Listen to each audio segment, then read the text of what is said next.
하겠습니다. 매트릭으로 정리를 해보면 이제 V1 버전부터 이제 X10M 버전까지 쭉 변천사가 있는데 각각의 버전에서의 이제 키워드가 되는 부분들이 이제 맨 왼쪽에 이제 맨 오른쪽에 이제 비교 부분이 되겠습니다. 그래서 V1에서는 이제 DW 전용 HP 베이스의 이제 시스템에서 시작이 됐다라고 하면 V2 버전에서는 이제 OLTP 지원도 2개 시스템과 같이 통합 워크로드가 발생이 되는 시점이 되겠고요. 네. 그리고 이렇게 변천사가 좀 진행이 됐습니다. 그러면 이제 엑사데이터에서 가장 중요한 이제 기술이라고 할 수 있는 스마트 스캔에 대해서 잠깐 말씀드리겠습니다. 그러니까 예전 레가시 DB는 모든 DB가 데이터를 처리하기 위해서 해당되는 범위의 데이터만 골라서 보여주는 게 아니고 전체 데이터를 다 끌어올린 다음에 그 데이터를 DB 상에서 CPU를 이용해서 이제 필터링을 하는 과정으로 데이터를 제거를 했었죠.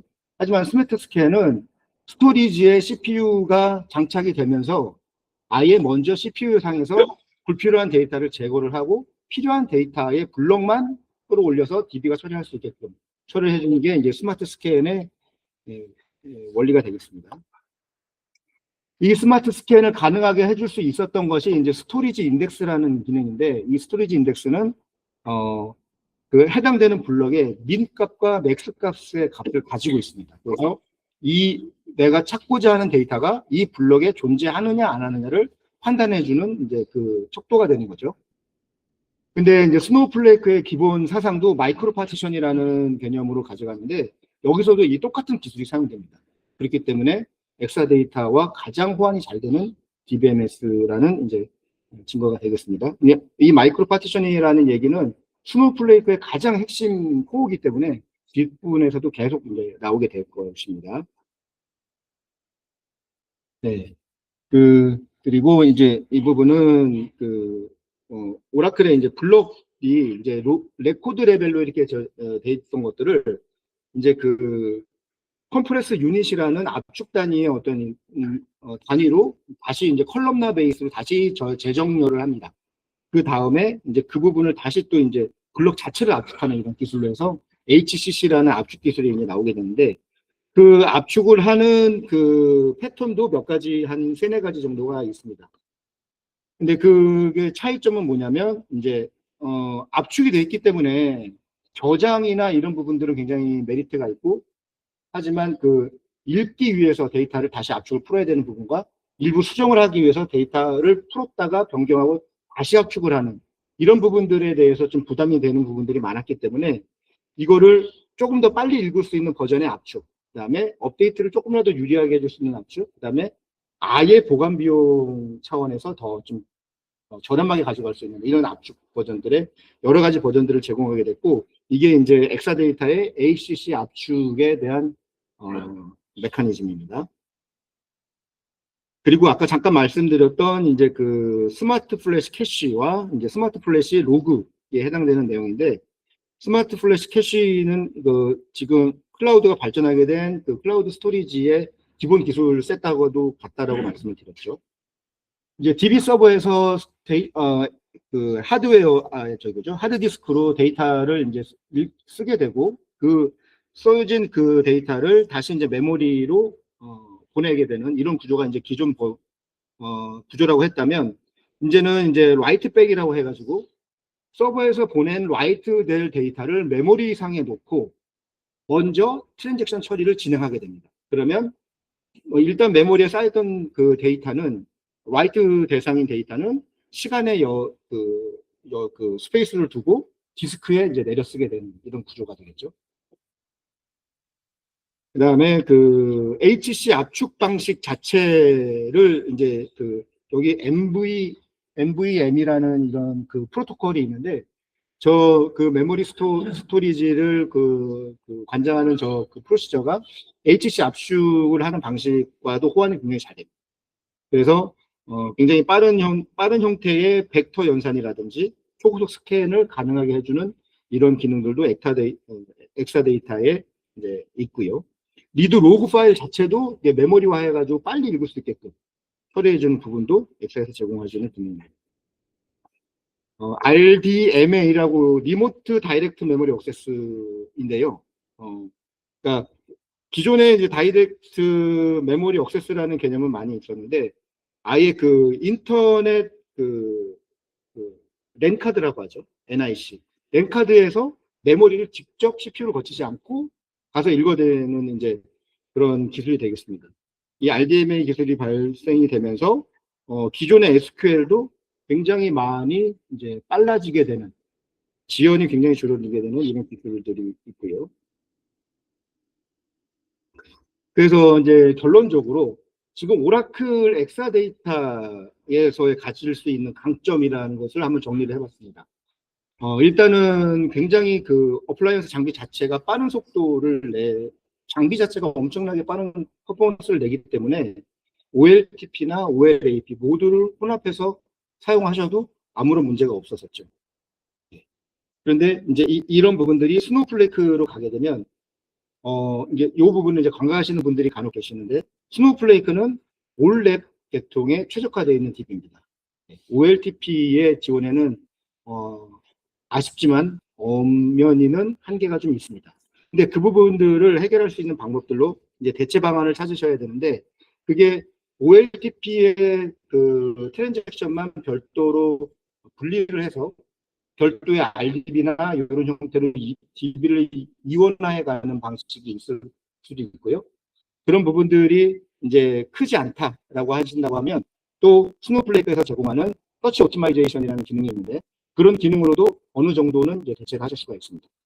다른 DBM에서는 무조건 다 모든 트랜잭션은 DB를 분리해서 이원화해 가야 되는 게 이제 대책이고요.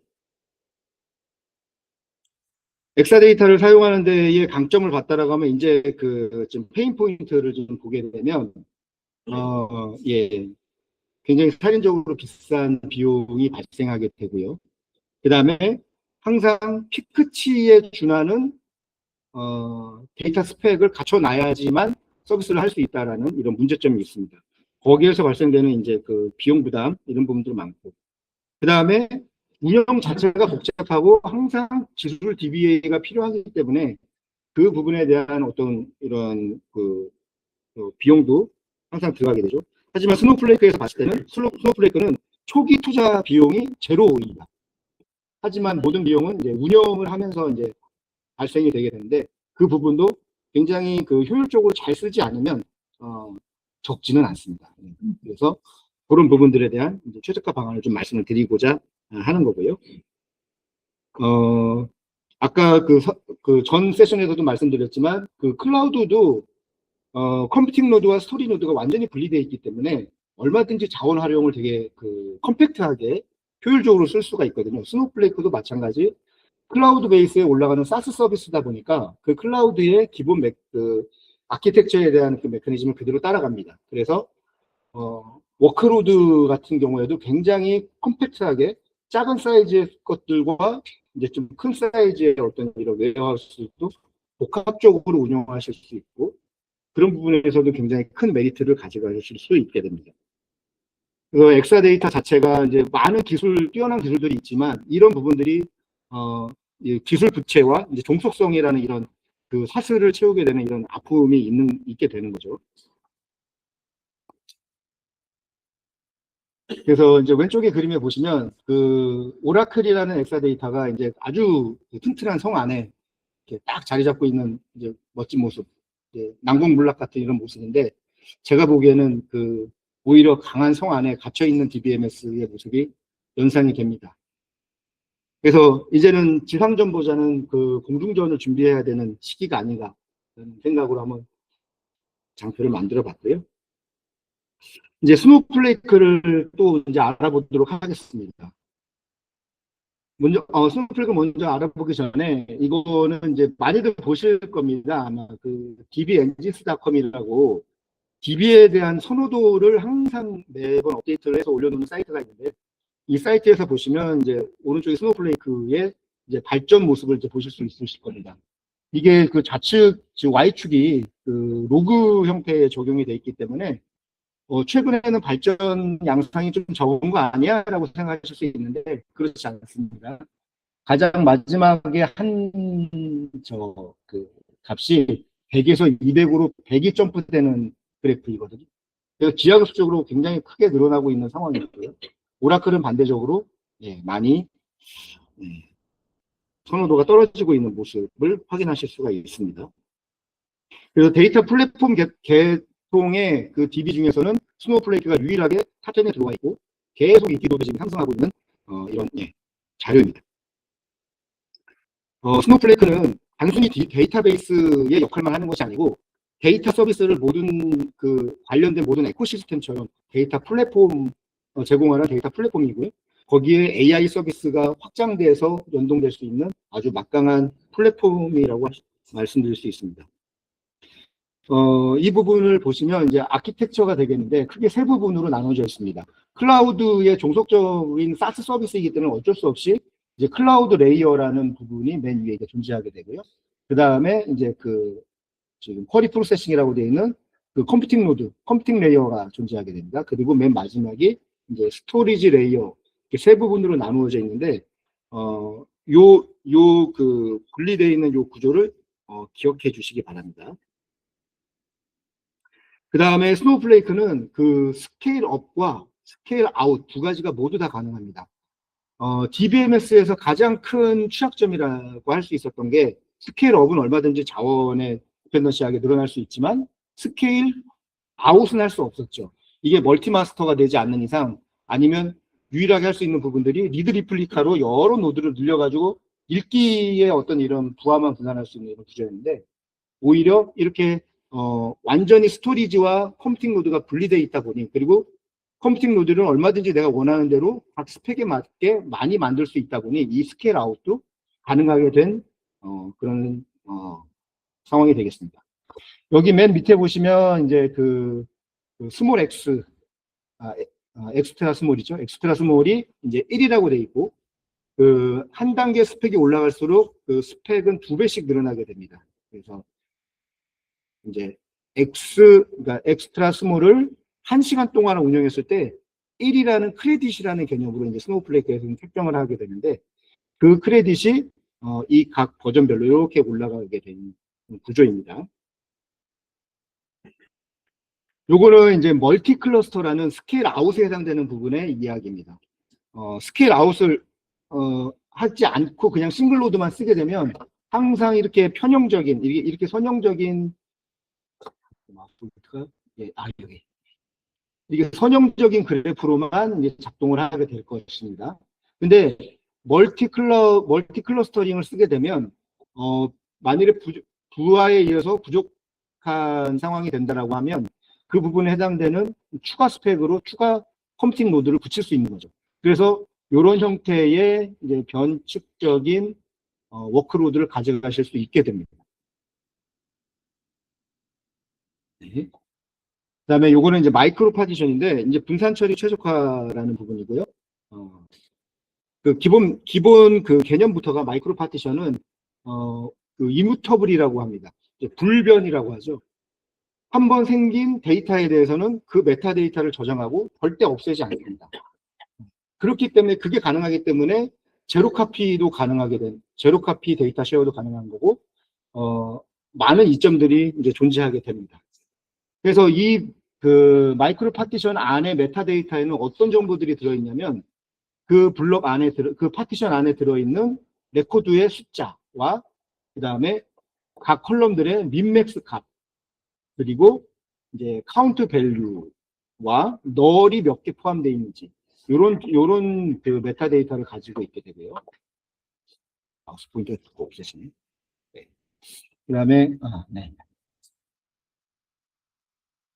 그 마이크로 파티션은 그 16메가 단위로 구성이 됩니다. 하나의 마이크로 파티션 16메가 단위 가지고요. 이뮤터블이라고 했기 때문에 만일에 업데이트가 이루어지면 어떻게 될까요? 그러면 새로운 마이크로 파티션이 하나가 더 똑같이 발생이 되게 됩니다.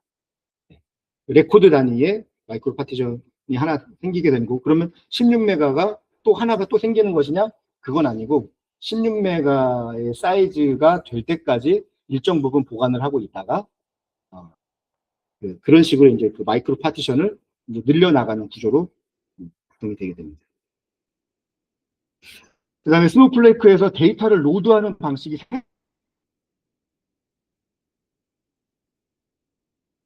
가지가 있습니다. 세 가지 외에는 없다고 보셔도 됩니다. 예. 그 카피인투, 가장 많이 쓰는 카피인투가 있고요. 그 다음에 스노우파이프라는 이것도 별도의 서비스가 있습니다. 얘도 이제 그 웨어하우스를 기동을 해서 이제 데이터를 로드하는 그런 작업이 되고요. 그 다음에 스노우파이프 스트리밍이라는 데이터가 이런 서비스가 있는데, 이거는 앞에 두 가지 카피인투와 스노우파이프는 웨어하우스에 의해서 작업이 진행되기 때문에 그 시간 베이스의 과금이 되게 되고요. 스노우파이프 스트리밍 같은 경우에는 실제 전송된 데이터의 사이즈에 따라서 비용이 책정되게 됩니다. 이게 제로카피 이제 데이터 쉐어링에 대한 이제 부분인데, 여기 보시면 이제 데이터의 이동이 없죠. 하지만 데이터는 실제로 카피가 데이터처럼 보입니다. 이게 이뮤터블 마이크로 파티션의 원리 때문에 가능하게 되는 거고요. 결국에는 하나의 기존에 존재하고 있던 그 메타데이터 영역을 같이 바라보고 있는 형국이 되기 때문에 그렇습니다. 그래서 거기에서 만일에 추가적으로 쉐어를 받은 데이터가 변경이 되게 된다 하면 그 변경분에 해당되는 마이크로 파티션이 새로 생기게 되는데, 그 새로 생기는 위치가 변경을 하신 그 파트에 해당되는 부분에 데이터가 생기게 되는 거고, 그때부터는 그쪽 데이터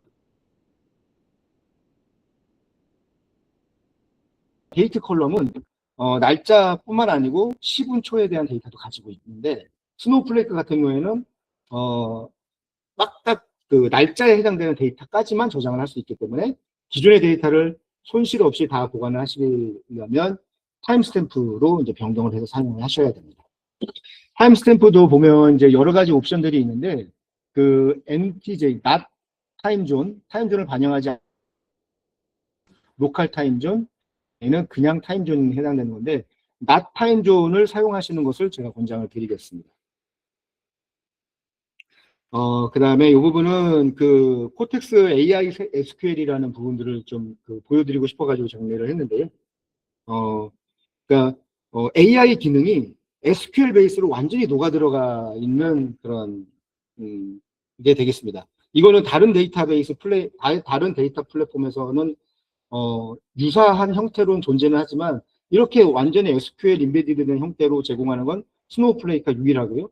스노우플레이크가 가장 활용의 이렇게 범위도나 이런 부분도 넓고 잘 돼 있다라는 걸 말씀드리고 싶고요.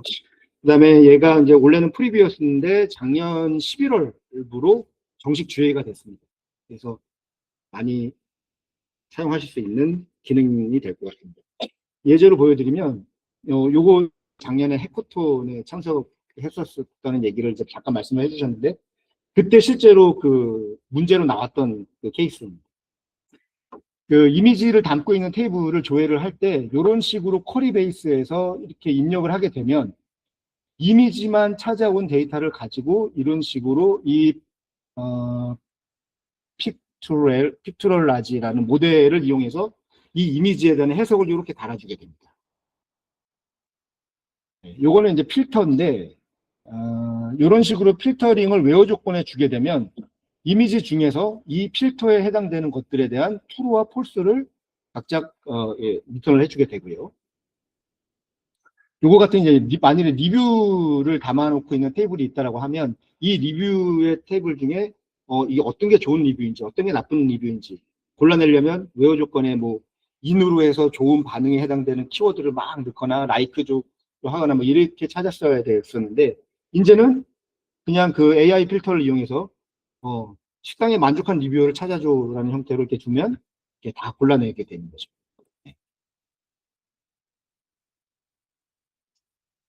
마지막으로 이 부분은 이제 실제 이제 쿼리 베이스에 완전히 녹아 들어갔기 때문에 조인까지도 지원을 해준다는 얘기입니다. 테이블 조인도 이런 형태로 진행을 하실 수가 있고요. 다음은 이제 그 마이그레이션, 실제로 이제 그 엑사데이터와 스노우플레이크의 핵심 기능들을 이제 봤기 때문에 이제 그 실제 마이그레이션은 어떤 것들을 고려를 해야 되는지, 이런 하이브리드 전략을 많이들 사용하고 계십니다. 아까 전 세션에도 소개가 됐지만 먼저 마이그레이션 하기 전에는 어세스먼트를 진행을 해야 됩니다. 어세스먼트가 정확히 되지 않은 상황에서의 성공적인 마이그레이션 사례는 제로에 가깝습니다. 어세스먼트는 그만큼 중요한 과정이 되겠고요. 그다음에 엑사데이터에서 어세스먼트를 할 때 가장 중요한 부분은 역시나 트랜잭션 처리에 해당되는 부분입니다. OLTP에 해당되는 부분의 데이터, 그런 트랜잭션 처리를 그대로 유지를 할 것인가, 아니면 변경을 할 것인가, 아니면 다른 DB로 아예 이원화해서 분리를 해낼 것인가, 라는 부분들의 판단을 하셔야 되고, 실질적으로 오라클에서는 그 AWR 레포트를 제공을 하는데, AWR 레포트를 봤을 때 이런 부분들을 어느 정도 기술적으로 정확하게 분리를 해낼 수도 있습니다.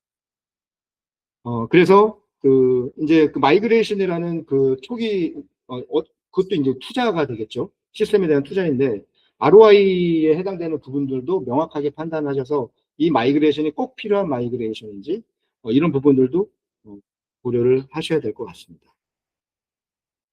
그래서 이제 그 마이크로 파티션을 제공을 하는 스노우플레이크는 오라클하고의 구조가 유사하기 때문에 가장 문제없이 유연하게 마이그레이션을 진행할 수 있다라는 말씀을 드린 거고, 그 다음에 여기에 이제 클러스터링 키라는 걸 추가적으로 제공을 하는데, 클러스터링 키는 이제 물론 좋은 기능이긴 하지만 클러스터링 키는 그러니까 스노우플레이크의 모든 베이스의 데이터가 다 이제 그 공통적인 상황인데요. 변경이 잦게 발생이 되게 되면 모든 것들이 다 비용으로 연결이 됩니다. 그렇기 때문에 규모가 큰 테이블에 대해서 직접적인 업데이트를 하시게 되면 큰 규모만큼의 업데이트 비용이 발생되기 때문에 항상 보관용 데이터와 변경용 데이터를 구분해서 저장을 하시는 이런 것들이 굉장히 큰 메리트가 있습니다. 그래서 이제 엑사데이터의 이제 핵심이 되는 기능들에 대해서 이제 그 스노우플레이크가 이렇게 잘 마이크로 파티션이라는 부분이 다른 데이터 플랫폼에서는 할 수 없는 이런 기능들을 스노우플레이크가 유일하게 많이 커버를 할 수 있다라는 부분들에 대한 설명이고요. 그 다음에 한 가지 여기 리절트 쿼리 캐시에 대한 부분인데 이 리절트 쿼리 캐시도 굉장히 중요합니다. 사실 기존 온프라미스 베이스의 데이터베이스에서는 리절트 캐시 그거 빠른 거지 쓰면 좋지 정도였지만 이제는 그냥 단순히 빠른 걸로만 필요성이 이제 대두되는 건 아니고요. 이게 비용하고도 직결이 됩니다. 그렇기 때문에 반드시 쓰셔야 되는 가장 강력한 기능이라고 할 수 있겠습니다. 그래서 스노우플레이크에서는 이 쿼리 리절트 캐시에 대한 기능을 TTL 24시간 동안 보관을 하게 돼 있고요. 24시간 안에 한 번 더 이렇게 스캔을 하게 되면 다시 24시간이 연장이 됩니다. 그렇게 해서 최대 31일 동안 활용을 하실 수가 있기 때문에 이 부분을 적극적으로 활용을 하셔야 되고요. 워크로드 아키텍처에도 이 부분을 반영하시기를 강력하게 권장드립니다.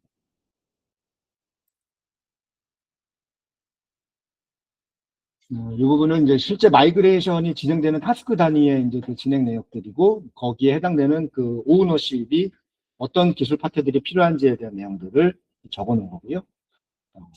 이 부분은 넘어가도록 하겠습니다. 실제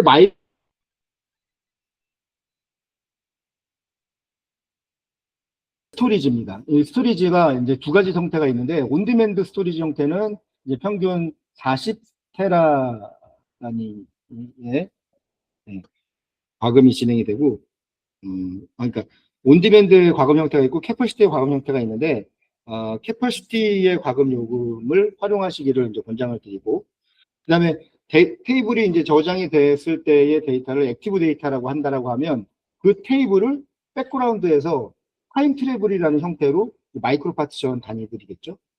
그 단위들을 이제 그 저장을 하게 됩니다. 이거는 옵션을 따라서 줄 수가 있는데 이제 예, 죄송합니다. 테이블의 종류에 따라서 약간 다른데 퍼포먼트 테이블 같은 경우에는 0에서 최대 90까지 설정을 하실 수가 있고요. 그래서 이 타임 트래블에 들어가 있는 이 데이터들은 언제든지 다시 그러니까 과거 데이터들이 되겠죠. 오라클의 플래시백 기능이라고 생각하시면 됩니다.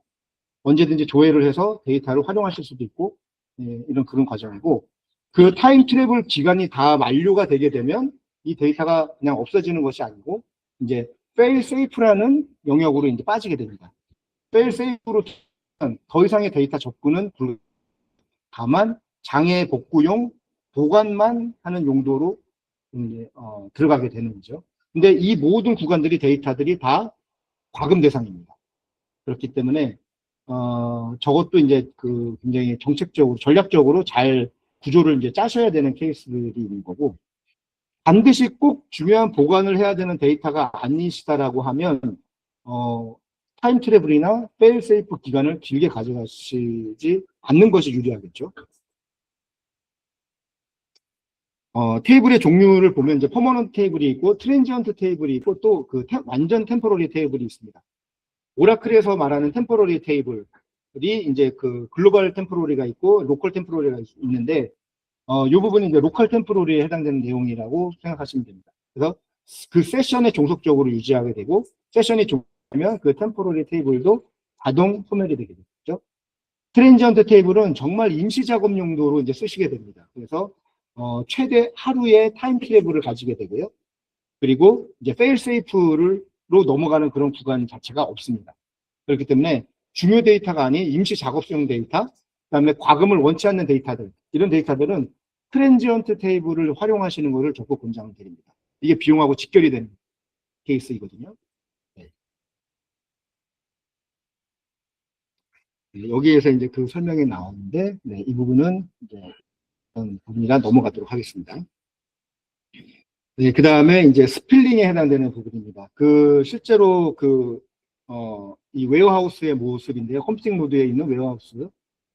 여기에 이제 그 CPU 코어에서 이제 데이터를 이제 메모리 상으로 올리게 되고요. 그 메모리 상에서만 100%다 쿼리가 처리가 된다라고 하면 가장 빠른 아웃풋을 낼 수 있고 가장 효율적으로 돌아갈 수 있겠죠. 하지만 일부 메모리 영역이 부족하다 싶으면 이제 그 디스크 영역을 활용해서 데이터를 내려서 마저 활용을 하고 해야 되는데 그 부분에서 쿼리의 성능의 저하가 굉장히 심하게 그 사이즈를 이 표를 참고하셔서 아마 작업을 하시게 되면 좀 도움을 받으실 수 있지 않을까 생각이 됩니다. 그 다음에 이렇게 이제 그 서비스 다운타임을 가져갈 수 없는 케이스들의 서비스들도 있으실 거예요. 이런 경우에는 어쩔 수 없이 이제 CDC를 사용하셔야 되는데 CDC를 쓰시게 되면 CDC에 어떤 연동을 해놓은 상태에서 양쪽의 데이터가 이제 잘 맞는지를 확인을 하시고 컷오버를 하시는 이런 타이밍을 잡거나 하는 부분도 가능하시게 될 것 같고요. 그다음에 그 오라클에서 이제 보안 관련된 부분인데 그 기존의 오라클 내부의 프리빌리지나 SQL 네트워크 컴피그 그다음에 뭐 패스워드 파일이라든지 월렛 설정 같은 이런 보안 설정들을 스노우플레이크에서는 스노우플레이크에 맞는 형태로 이제 재정립을 하시게 되는데 이제 권한 관리는 기본적으로 스노우플레이크는 그 롤 베이스의 억세스 모델을 가지고 있습니다. RBAC라고 하는데, 그 다음에 그 네트워크 관련된 보안은 기본적으로 클라우드 베이스에서 제공하는 프라이빗 링크를 통해서 접속을 하게끔 되어 있습니다. 그리고 이제 인증이나 로그인 같은 부분들도 동일하게 인증을 해도 이제 MFA 형태로 스노우플레이크에서는 맨덴토리로 강화가 돼서 무조건 MFA를 등록하지 않으면 이제 바이올레이션이 발생되는 이런 케이스의 보안 강화 룰들이 존재하게 됩니다. 그 왼쪽 아랫부분을 한번 좀 봐주시면 좀 뒤에 계신 분들 잘 보이실지는 모르겠습니다. 네. 실제 프로젝트에서 그 마이그레이션을 할 때에 그 느껴지는 이제 그 체감 그 페인 포인트들에 대한 탑 7을 좀 뽑아봤는데요. 이제 첫 번째가 이제 그 서비스 다운타임입니다. 본 기간 작업 반응 시간 대비 이동할 데이터의 볼륨이 너무 크거나 발생하는 시간이 너무 이럴 때 이거 과연 이걸 어떻게 해결을 해야 될지 이런 부분들. 그 다음에 두 번째로는 CDC로 연동을 했는데 구간 계속 검증 작업을 했는데 정말 데이터가 다 맞는 거야? 라는 확신의 문제. 그 다음에 세 번째로는 그 성능 기대치가 서로 이제 갭이 있는 거죠. OLTP의 어떤 이런 업무들도 내가 보기엔 몇 건 안 나오고 간단한 프로세스인 것 같은데 왜 이렇게 오래 걸리지? 라는 이런 부분들. 그 다음에 뭐 오라클에서 사용하시는 힌트 같은 부분들 이런 부분들을 못 쓰시게 되고요. 그 다음에 PLSQL 같은 경우에도 보통 오라클에서는 로우 바이 로우로 이제 건 단위 처리를 해서 이제 그 절차적인 어떤 이런 프로세싱을 밟아가시는 케이스가 많은데, 이런 부분들도 스노우플레이크에서는 이제 집합적인 개념으로 바꿔가셔야 돼요. 그리고 이제 그 제기 쿼리 같은 커넥트 바이 같은 경우에도 오라클에서는 그 쉽게 제공이 됐지만 스노우플레이크에서는 제공을 하지 않고 있고요. 그에 대한 대체 방안으로 이제 그 CTE를 사용하시는 위드절로 묶어가지고 이제 제기 쿼리를 대체할 수 있는 이런 부분들로 수정을 해가셔야 되는데, 이런 부분들이 대표적으로 마이그레이션에서 이제 좀 버든이 되는 이런 부분들이 되겠습니다. 네, 마지막으로 이제 그 비용 최적화에 대한 부분 좀 퀵하게 말씀드리겠습니다. 네, 기존의 오라클 같은 경우에는 이제 초기 이제 캐퍼시티에 대한 투자 비용이 발생됐다라고 하면, 스노우플레이크에서는 이제 순수 운영 비용으로 이제 바꾸게 되는 거죠. 그렇게 되면서 이제 그 절약해야 되는 부분들을 최대한 절약을 해야 되는 이런 상황으로 바뀌게 됩니다. 그다음에 웨어하우스에 대해서 이제 그 최적화 방안을 찾게 되면 일단 웨어하우스의 작동 원리를 알아야 되는데, 일단 기본적으로 웨어하우스는 1분 미만의 프로세스는 무조건 다 1분 과금으로 측정이 됩니다. 그렇기 때문에 5초 단위로 이렇게 3번 작업을 진행하게 됐을 때, 이럼 15초 과금만 내면 되겠네가 아니고, 이게 60초 1분, 1분, 1분, 총 3분의 요금이 과금이 되기 때문에 이런 부분들도 굉장히 잘, 조율을 해서 사용을 하셔야 되는 거고요.